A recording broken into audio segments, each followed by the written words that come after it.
Ready here. So first, if you could just state and spell your first and last name for us. Mark Jackson, M-A-R-K, J-A-C-K-S-O-N.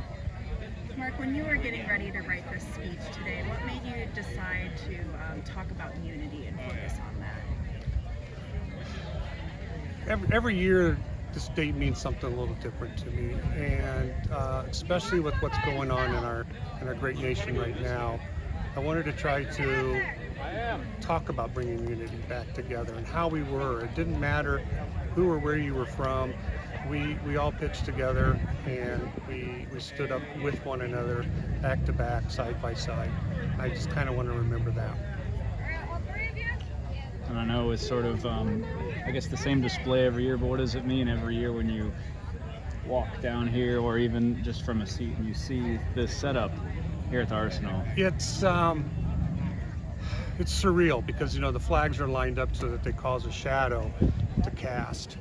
And it's really a clever way of honoring those men and women and children that died that day or who served that day to help. It didn't matter if it was at the towers, the Pentagon, or the field. It didn't matter. They were all victims, and we stood up to honor them as a nation. Everybody did really come together that day. Yes, and the weeks that followed too, yes.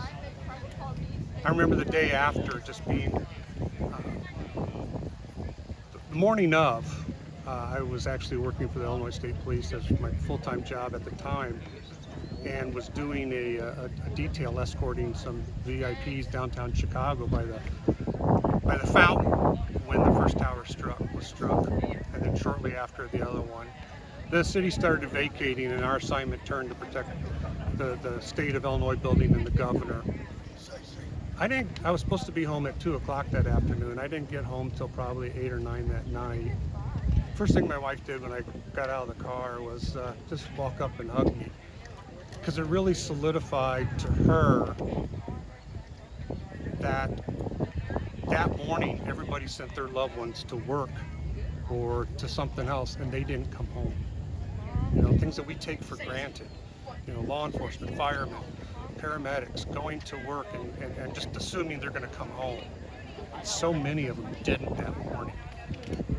And then the next morning being out on patrol, it was just quiet, nothing in the sky, just, it can't be described what I was experiencing and feeling that day. But no matter who you ran into, you felt like they wanted to bond together to heal, and that was wonderful. Do you hope that we